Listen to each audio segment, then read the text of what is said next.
Bueno, acá estamos. Estamos con Luis Blota, que lo queremos mucho. Es una referencia para nosotros en muchas cosas, con una larga trayectoria también en los medios. Y que a veces podemos decir, sí, vamos a hablar con él porque es ingeniero agrónomo, porque es climatólogo.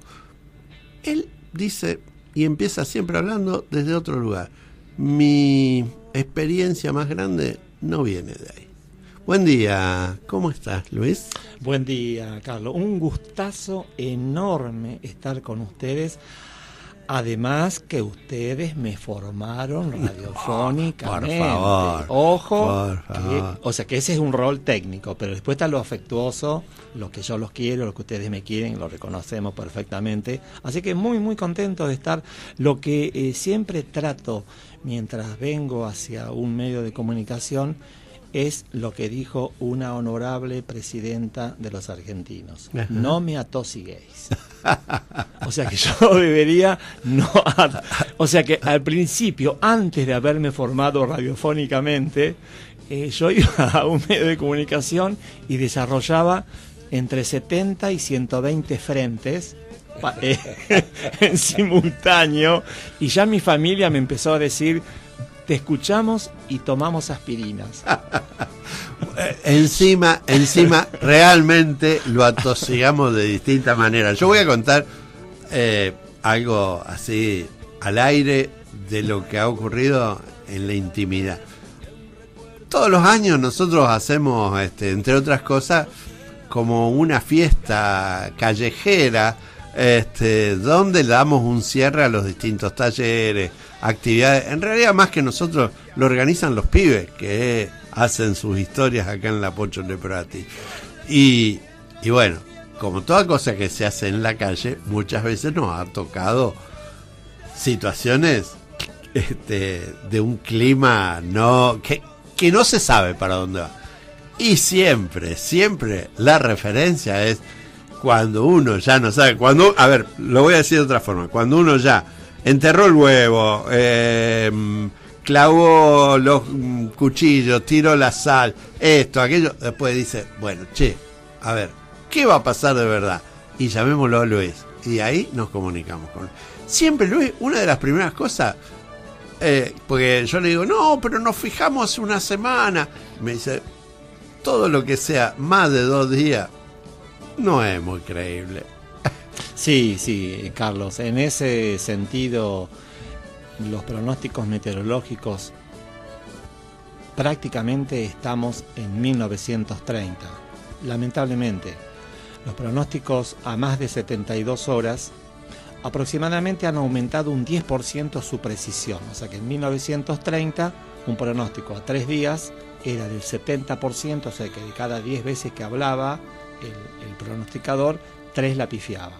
Y ahora a 3 días la pifia 0,5 menos, o sea que de cada 100 veces que habla, 25 la pifia, y en cambio antes era 30 veces la pifia. Pero lo que se ha avanzado mucho es en la climatología, que es la otra área que estudia la historia. Entonces tenemos la historia para atrás, y haciendo unos trucos podemos llevar la historia para adelante. Y ya que está, antes de hablar del tema central, que es la aldea, ajá, pero bueno, a lo mejor se apagan, la radio se apaga ya a las 12 de la noche y no pude entrar al tema de la aldea, es que este tema de la historia para atrás y para adelante permanentemente aparece en las pericias y en los fallos y en los juicios contra los estados, contra el estado municipal, provincial o nacional. Saben que hace pocos días se falló, después de algo así como 15 años, que eso no es justicia, cuando son 15 años para el primer fallo de primera instancia, en contra de los funcionarios de la inundación trágica del 2003. O sea que sí, 15 años han pasado, y los defensores de los criminales decían, los inundadores, esto es nuevo, esto es el cambio climático, señor juez, absuélvanos. Y el juez fue a los peritos, y los peritos le dijeron y el juez lo tomó en su íntima convicción, que el fenómeno que se desencadenó sobre el río Salado del Norte ocurre, escuchen señores oyentes, cada 430 años. O sea que si algo es repetitivo, los políticos, los gobernantes, tienen que ponerse los calzones porque les van a tocar penas.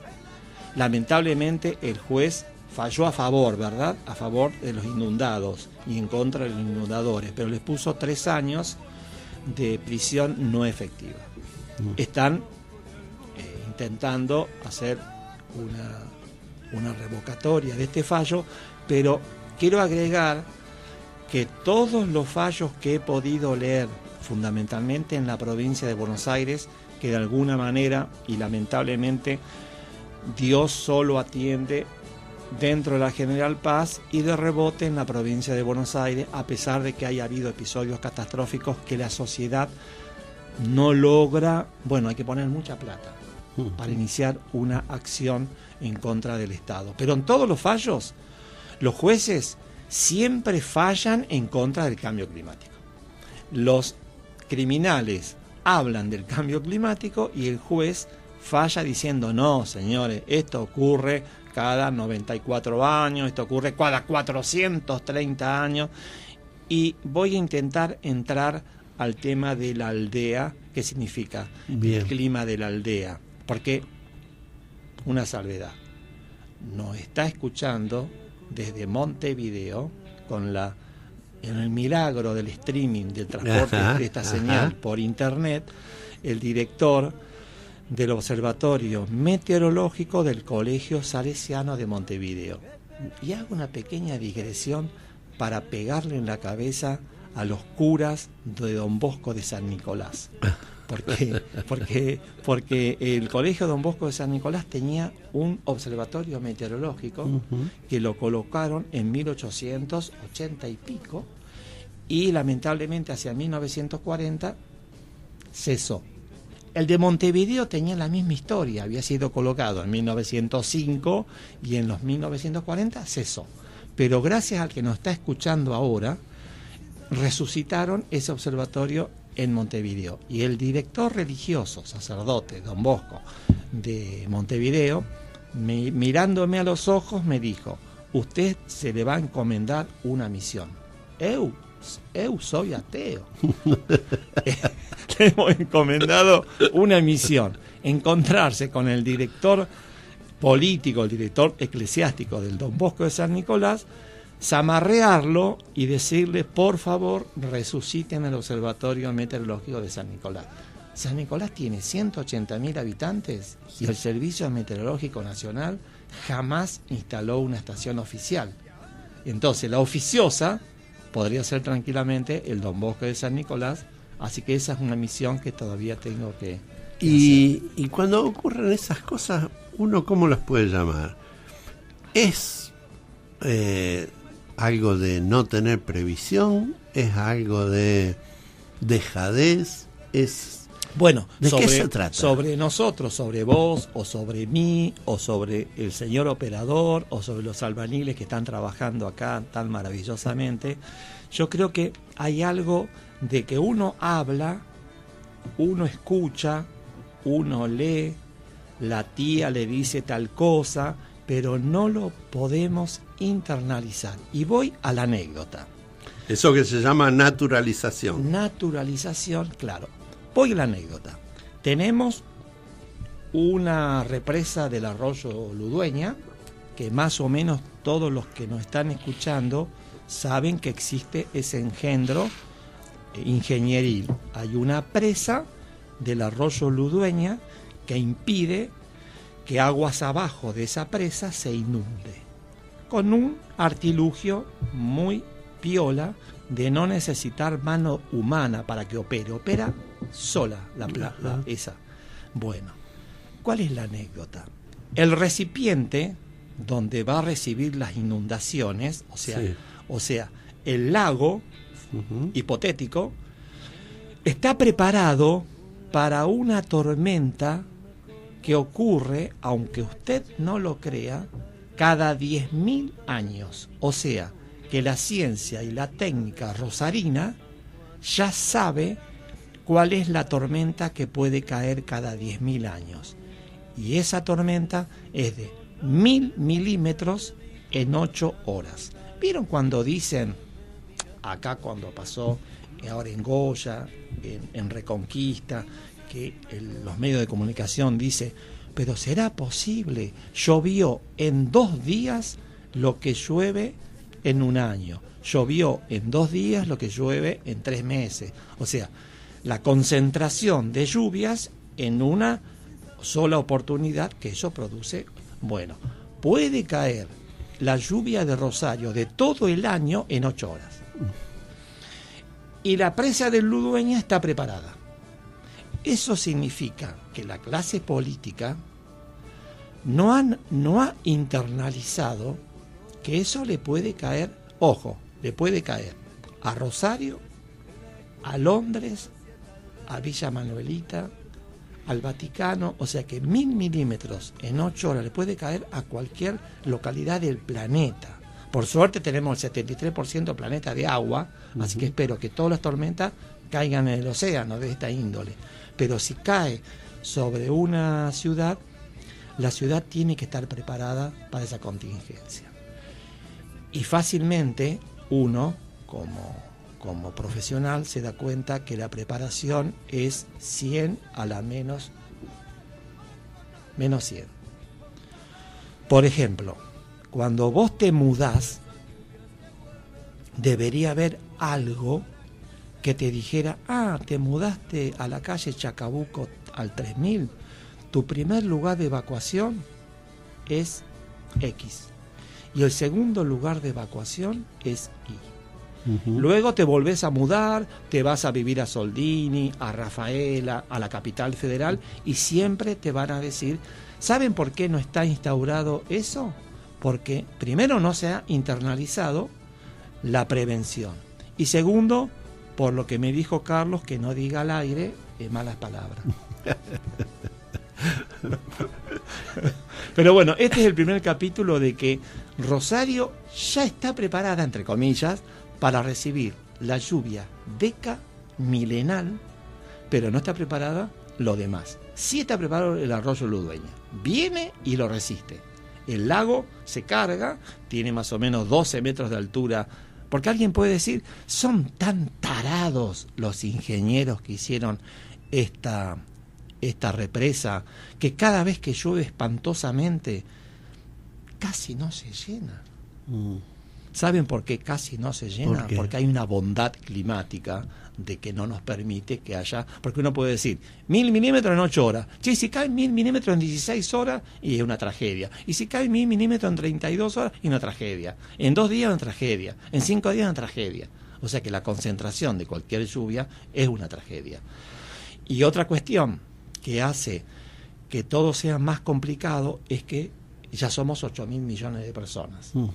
Entonces, si Cristóbal Colón hubiera traído el celular que tiene ahora Carlos en la mano, hubiera traído un termómetro, entonces Cristóbal Colón podría sacar una foto de un rayo que cae en un cerro. Ahora resulta que cae un rayo en un cerro, le sacamos una foto y decimos, esta es la primera vez que la humanidad, sí, la primera vez que la humanidad pone en un celular, pero no nos equivoquemos.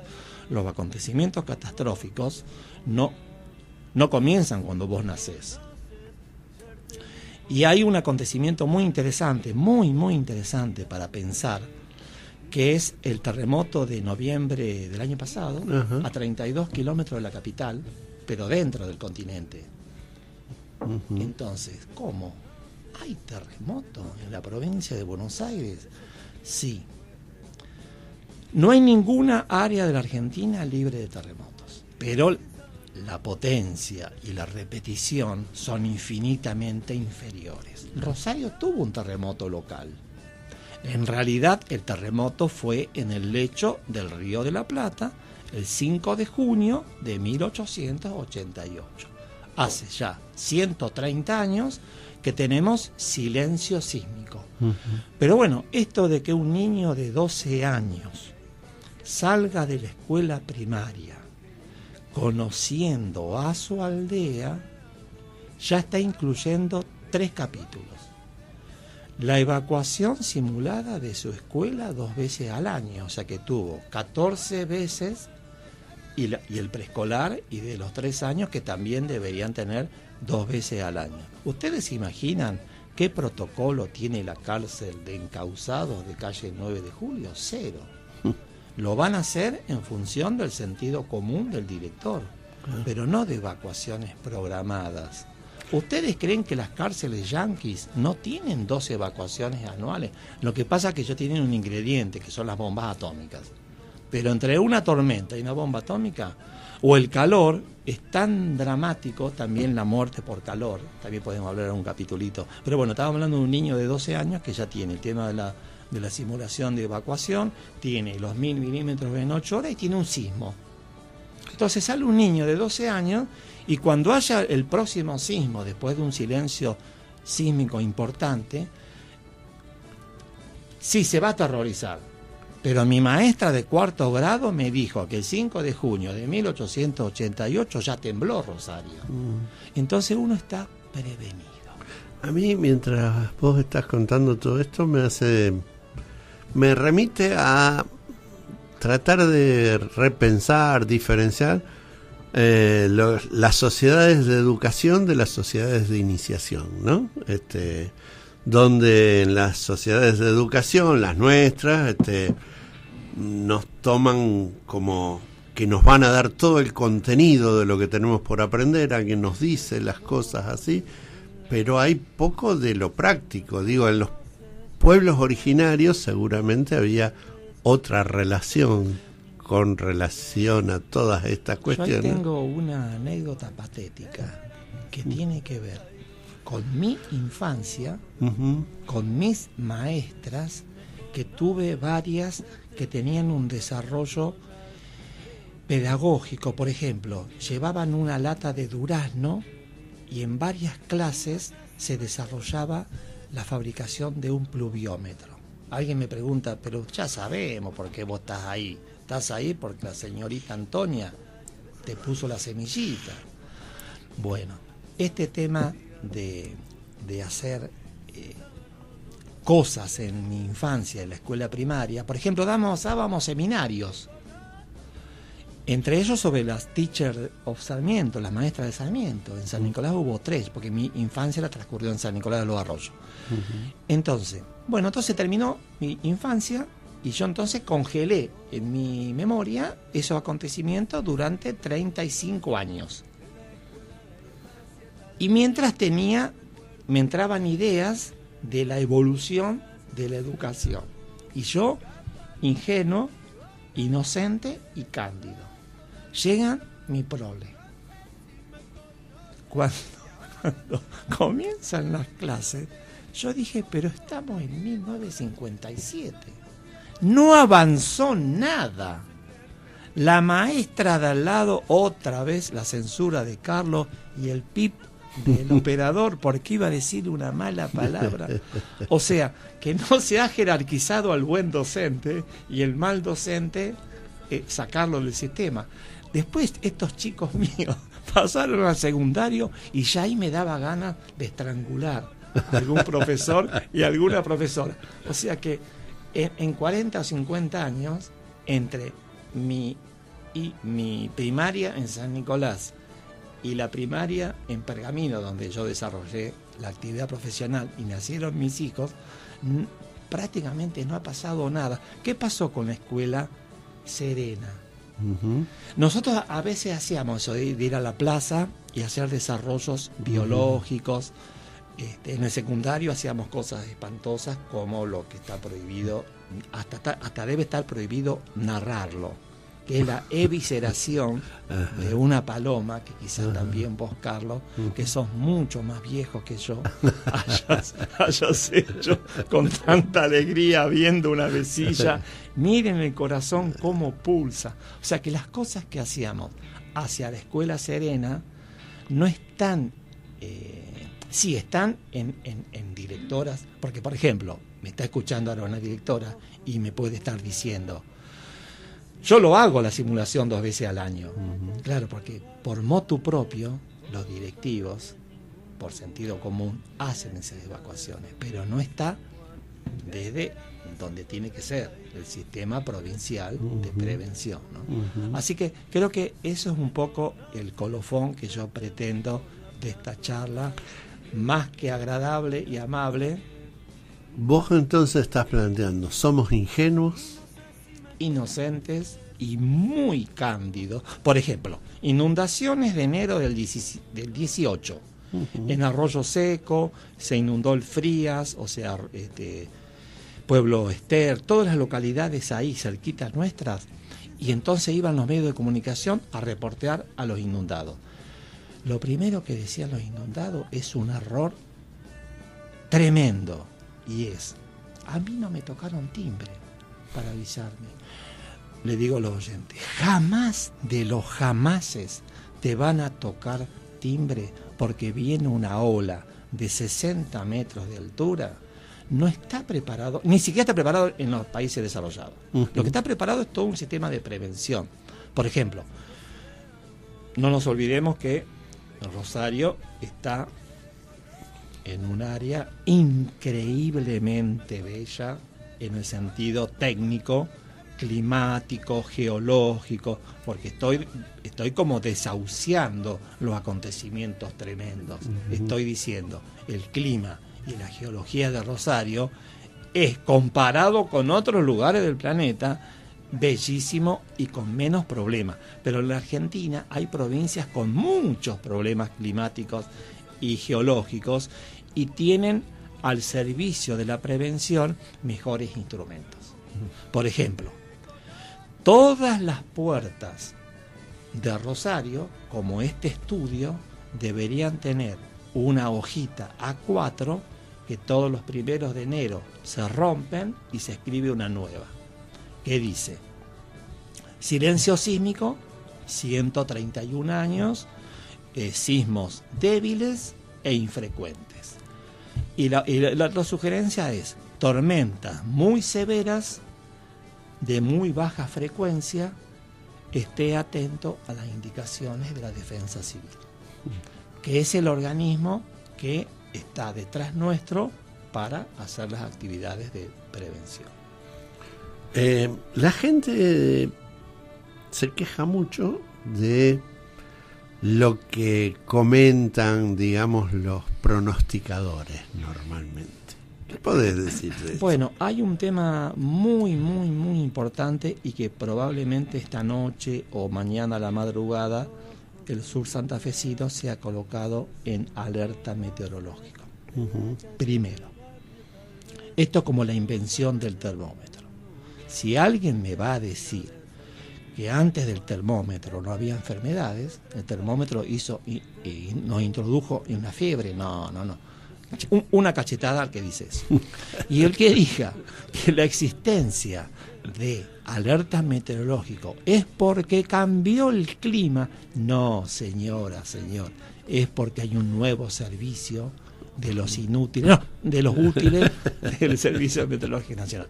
Entonces, cuando se coloca al sur santafesino en alerta meteorológico, el fenómeno catastrófico jamás se desarrolla en toda el área. Por ejemplo, un mensaje sobre tormentas severas o tormentas fuertes, siempre, ojo, en el planeta, no en Argentina o en el sur santafesino, en todos los idiomas, porque está regulado. Tormenta fuerte o tormenta severa incluye granizo. No que incluye granizo porque de la granizada de noviembre del 2006, estos útiles del Servicio Meteorológico incorporaron. Falso. El texto que ustedes leen del Servicio Meteorológico es homogenizado, normalizado de todo el planeta sobre la tormenta severa, pero esa tormenta severa puede ocurrir sobre 6.000 hectáreas. Y hemos colocado en alerta a 1.200.000 hectáreas. Ahora bien, cae el fenómeno gravísimo sobre campo, no mata a nadie, o cae sobre una ciudad y mata lamentablemente a varias personas. Eso nos amerita a los rosarinos a reputear en arameo de que no nos cayó a nosotros. Pero eso es un error del servicio meteorológico, de no decir lo que yo estoy diciendo en este momento. Y que siempre hubiera un léxico cuando emiten los alertas que abajo dijera esto que estoy diciendo. Colocamos en alerta porque desconocemos dónde va a caer realmente el fenómeno. Y les puedo asegurar que el éxito de los alertas meteorológicos, éxito es una palabra muy fea, porque está significando casi muerte de personas, es arriba del 90%. De todas maneras, hay algunos, no se llaman pronosticadores, los que hablan normalmente en televisión o en radio tienen una formación para hablar, digamos, pero no para emitir pronósticos, que son lo que yo también tengo y que está, gracias Carlos por haberlo publicado, OMS, Observador Meteorológico de Superficie, que es una carrera que se hace. Los rosarinos están privilegiados, porque si entran en esa carrera, que es semipresencial y que se anotan por internet, por la página del Servicio Meteorológico Nacional, tienen que hacer prácticas en un lugar muy cercano a Rosario, que es el aeropuerto donde está el observatorio oficial del servicio. Entonces, cuando un OMS, un observador meteorológico de superficie, dice en televisión, bueno, ya está Rosario en alerta meteorológico, y al día siguiente ya terminó la alerta, y los rosarinos dicen, ¿y qué pasó? Si hubo sol siempre. Normalmente no se lo interroga a esa persona que está en televisión, ¿dónde cayó el fenómeno? El fenómeno cayó a 190 kilómetros de Rosario. Bueno, los que son creyentes se deben persignar, rezar una oración por lo que cayó en ese lugar. O sea que ahí ya hay un capítulo a corregir. Después está el famoso tema de que el pronosticador dice, pasado mañana sol brillante. A las 2 horas dice, pasado mañana lluvia intensa. A las 2 horas dice, ni una cosa ni la otra. Y el rosarino se enoja. En realidad se está enojando con la naturaleza.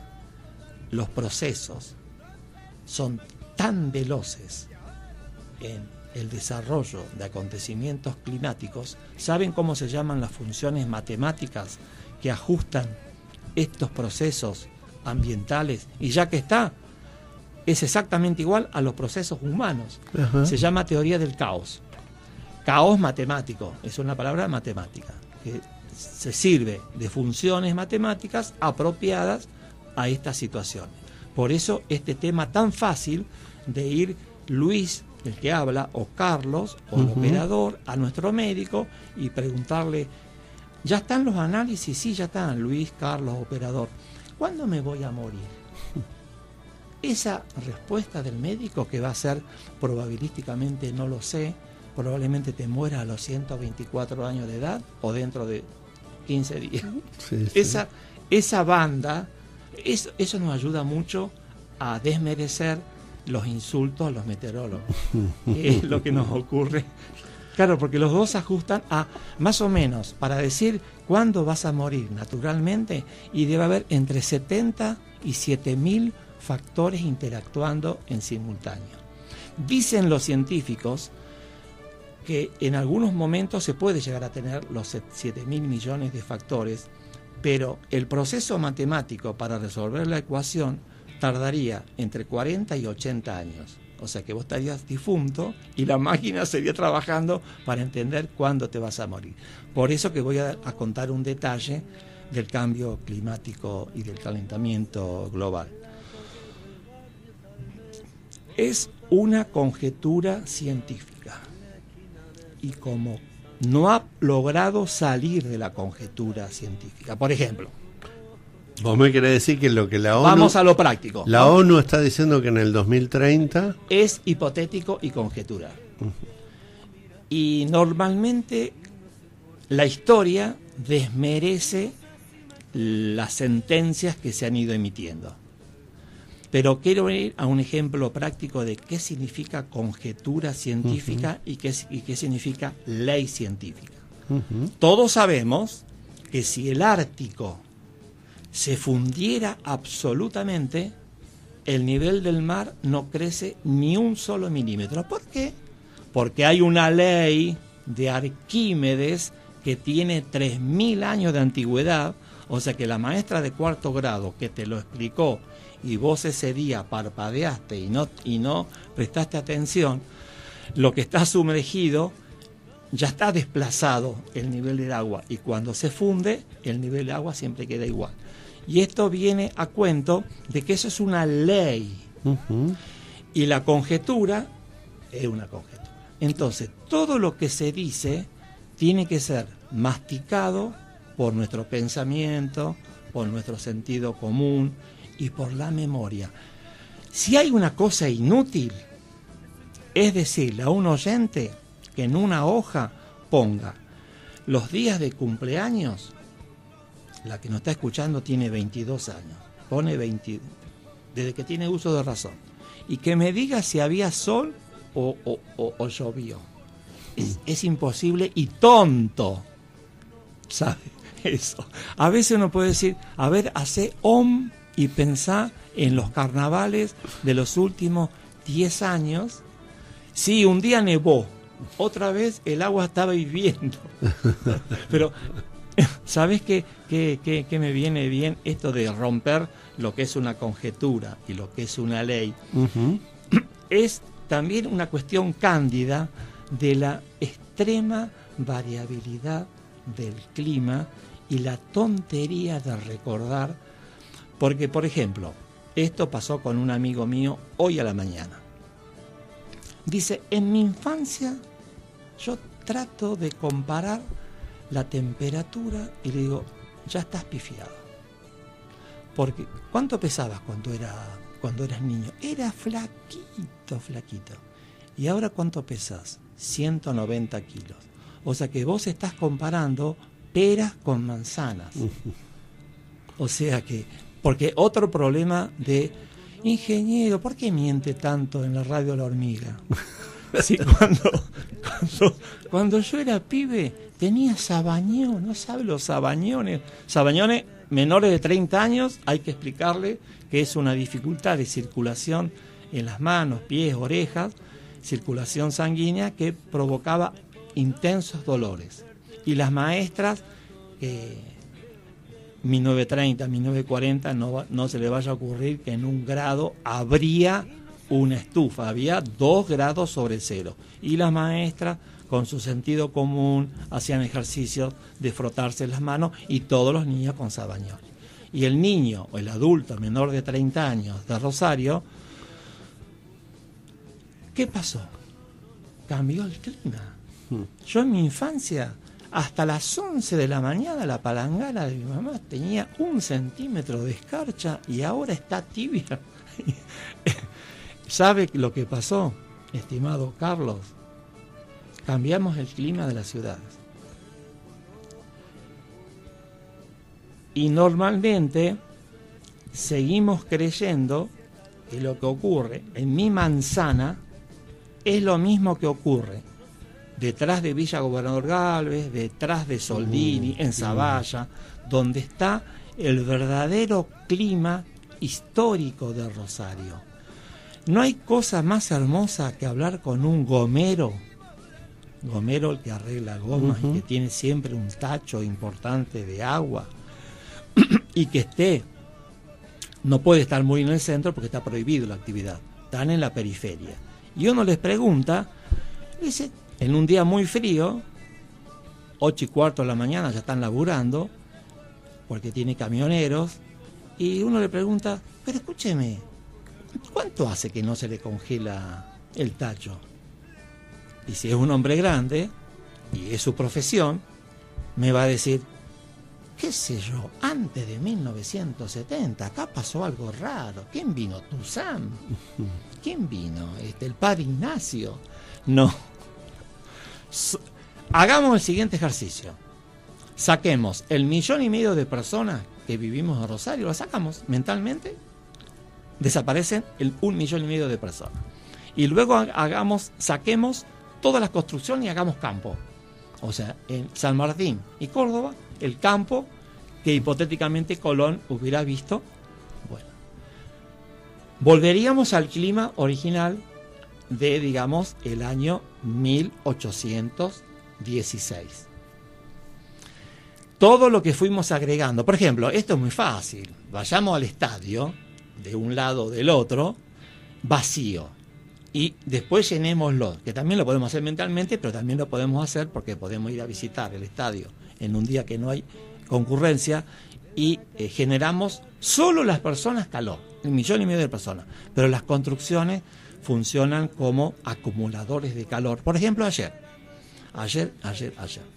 la temperatura máxima en el aeropuerto, que de alguna manera el aeropuerto sigue estando en otra república, sí. en otra provincia. Lo que climática. pasa en de todas maneras, Fisherton, pero no es tan así. no es lo mismo que pasa pero en ya están Chacabuco y ya Gaboto. están en la mancha térmica. Ya están, pero están en el borde de la mancha térmica. Entonces, ayer llegó a 34,3 la temperatura. Uno tomaba la hermosa cantidad de estaciones automáticas que hay en el Rosario, que están conectadas a internet, que les pido por favor a los que tengan estaciones automáticas, que hay de 500 pesos, que las conecten a internet.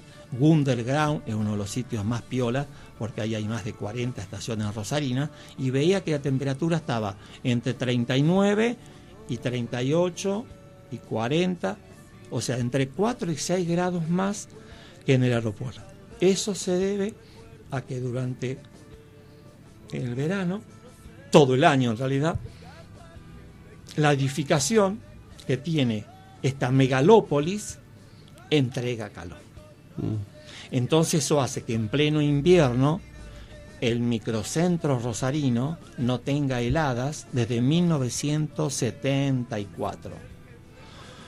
Y va a venir una nueva helada que tiene que ser muy poderosa para vencer el calor que tiene la ciudad.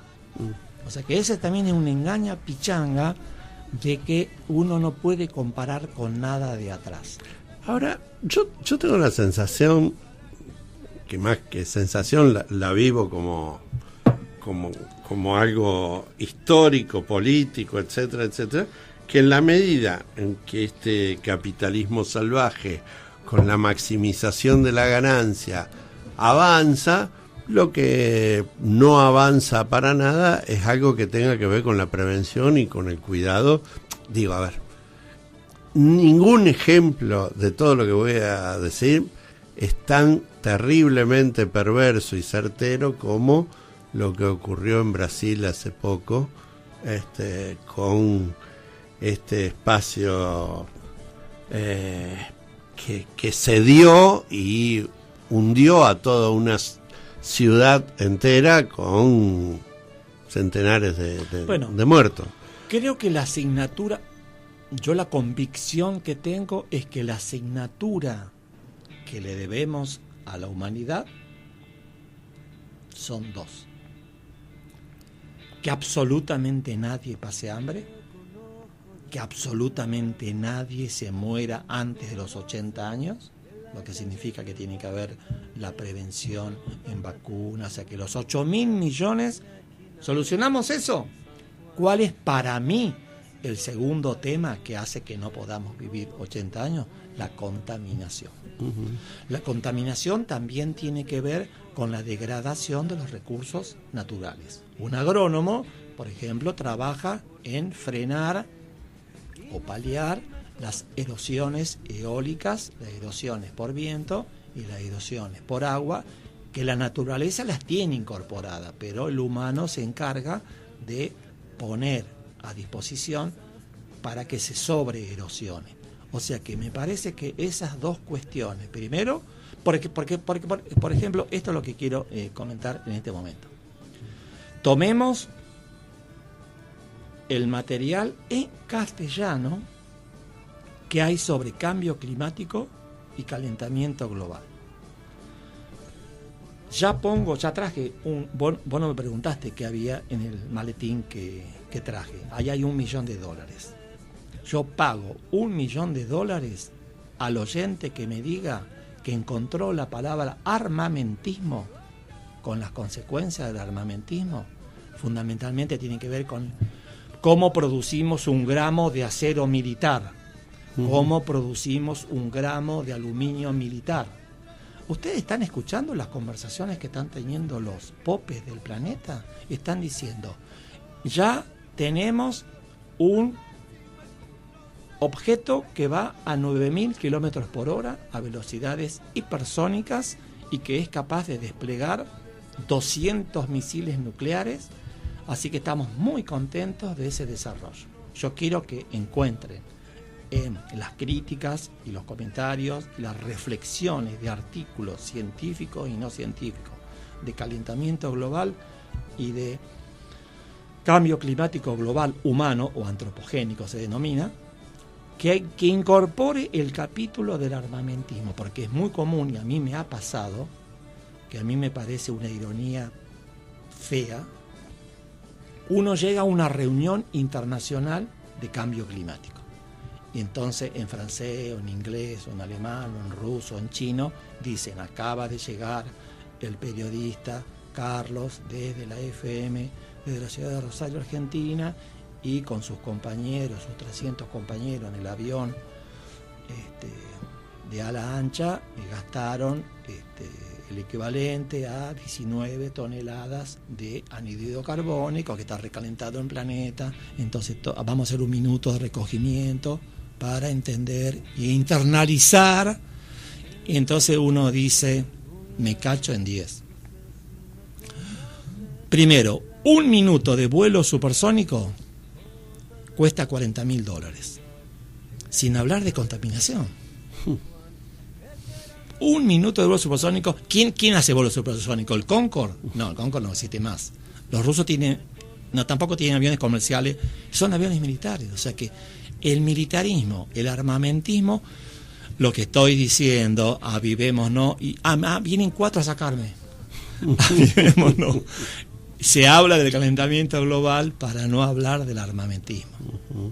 Se habla del calentamiento global para no hablar de que tenemos hambre, de que nos estamos muriendo. 1.000 millones de humanos tienen problemas todas las tardes de que han tomado ni siquiera agua. Entonces, todo tiene que ser conversado. Pero a mí no me vengan con las creencias. Lamentablemente, tanto el calentamiento global como el cambio climático está imbuido en creencias. Y eso técnicamente o científicamente es un error. Por eso que yo le doy tanto énfasis a que no hemos podido todavía sacar el mote de conjetura científica a estas cuestiones. Porque están pasando cosas, dijo alguien innombrable, y tiene que ver con que desde el año 1999 estamos en lo que se llama termopausa, que contradice enormemente la doctrina científica de el modelo histórico para adelante del 2020, 2200. Bueno, hay un problema y bueno, entonces por eso es que no puede salir de la conjetura el calentamiento global. Pero bueno, como hay miles y miles de cuestiones para que una niña y un niño de 12 años salgan reflexivos de la escuela primaria, y no quiero ser optimista, simplemente realista, y algunos acontecimientos futuros que nos van a ocurrir no nos pegue como me pegó a mí cuando me inundé en la madrugada del 7 de abril de 1995. Yo cuando empezaba decía que Luis Blota, con quien estamos hablando, nosotros lo presentábamos como ingeniero agrónomo, como climatólogo, pero él, que tiene muchos estudios de muchas cosas, se refiere a que su mayor aprendizaje fue vivencial. Claro, y es muy interesante lo que le suele ocurrir cuando hay catástrofes, no solamente ambientales, catástrofes familiares, que uno puede hacer un cambio muy importante en su vida. Yo hice un cambio profesional muy importante en mi vida. Yo tenía formación global en física de suelo y mi trabajo se desarrollaba bien en el campo de la siembra directa. Había un equipo de trabajo en el INTA Pergamino, que es el Instituto Nacional de Tecnología Agropecuaria, y yo veía mi futuro a jubilación.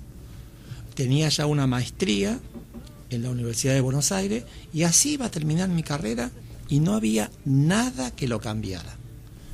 El 7 de abril del 95 yo cambié, es como cambiar de profesión, porque si bien los agrónomos tienen una incumbencia climatológica, dentro de lo que yo hacía en suelo era el 0,003.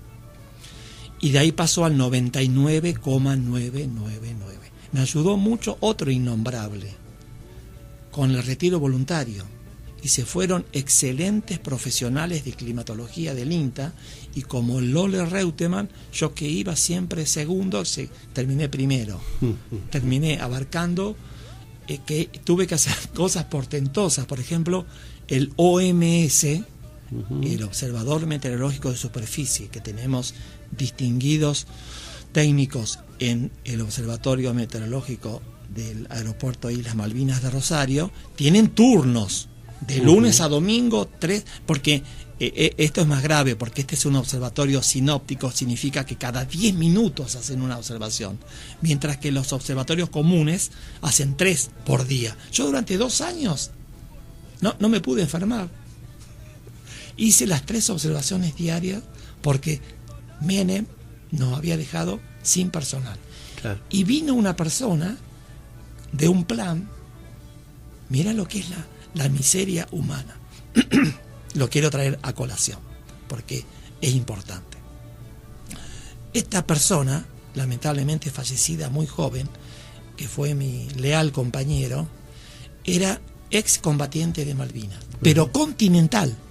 Él era observador meteorológico en una pista secreta que estaba cerca de Comodoro Rivadavia, de donde salían Mirage. Y tenía un jefe, que ese jefe es un destacadísimo climatólogo en la actualidad en Capital Federal, pero él estaba desocupado en la época de la miseria espantosa que tenían los excombatientes, que tocaban timbre en tu casa y vos les comprabas todo porque se te caían las lágrimas, hasta que aparecieron las pensiones. Y este personaje, Jorge Rodríguez, que era excombatiente, él sí era observador y era pronosticador. Él desarrollaba en la oficina del INTA Pergamino, o sea que en esos 2 años que estuve solo, y luego apareció este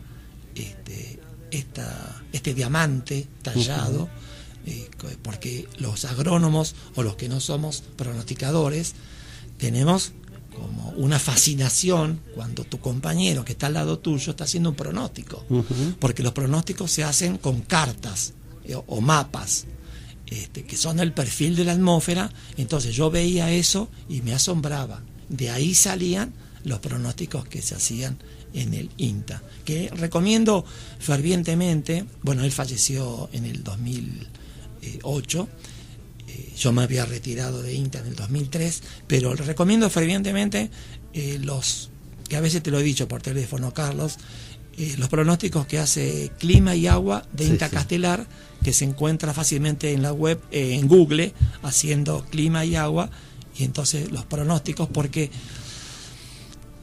esto es, en general, todo lo que hablamos, no estamos hablando de lo más importante, que yo traté más o menos un 1%, que es lo psicológico. Ajá. Bueno, vamos acercándonos entonces ¿Por qué? A esto que es como el centro, porque lo más probable es que son tantas las ganas de escuchar cada una de las cosas que nos dice Luis que nos estamos quedando sin tiempo. Entonces vamos a tomar esto y seguramente vamos a retomar la charla en un próximo encuentro. No, con mucho gusto, con mucho gusto. Sí, porque lo que iba a introducir, capaz que iba a exigir una aspirina antes. Bueno, Luis, vamos a volver a encontrarnos. Sí, no. Aparte estamos cerca. Estamos cerca. Y ya lo dijo Fito. Y además, lo que a mí me queda, a ver, muy brevemente, estamos en una época electoral.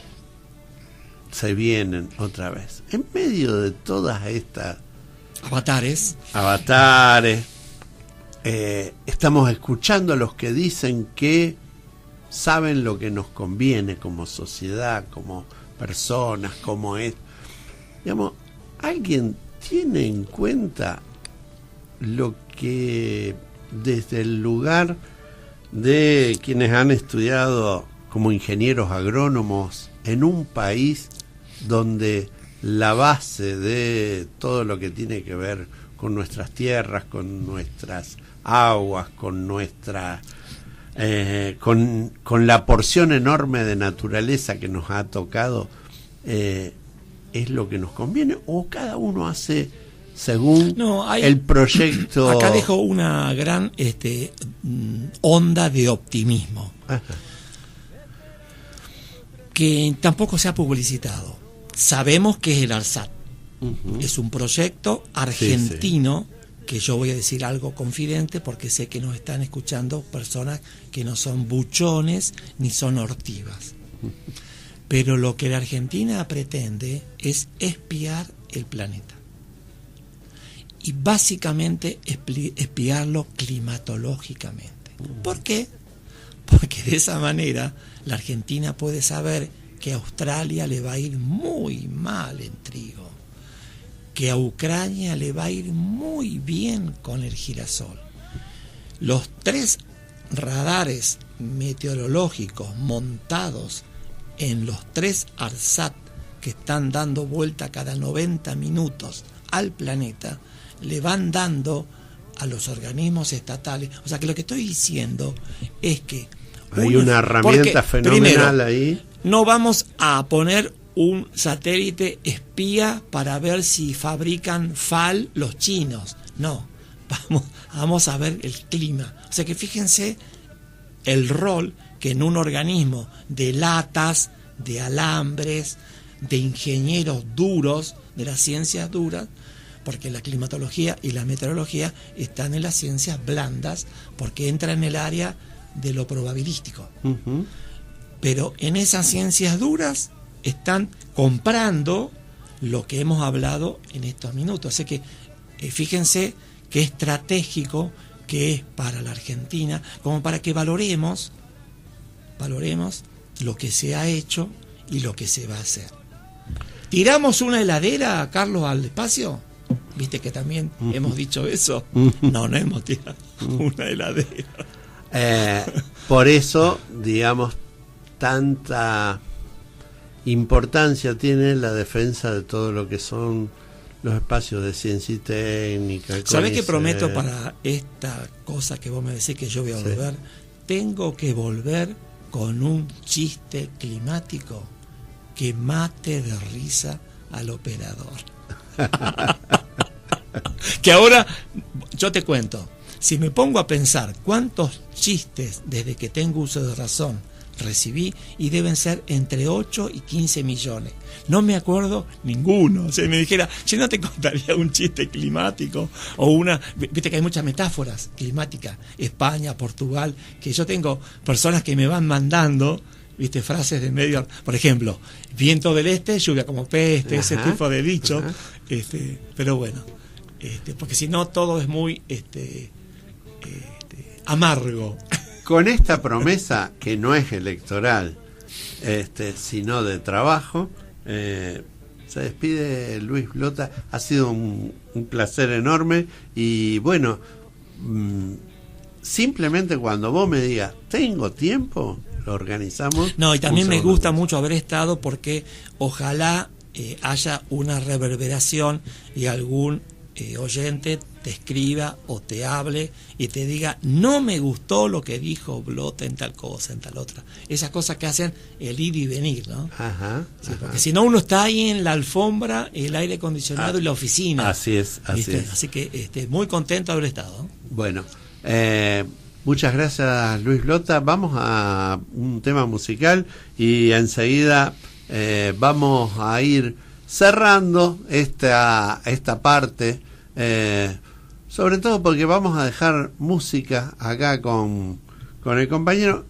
Yo tengo que irme a hacer, hablando de estudios y todo eso, yo también tengo que ir a hacerme estudios.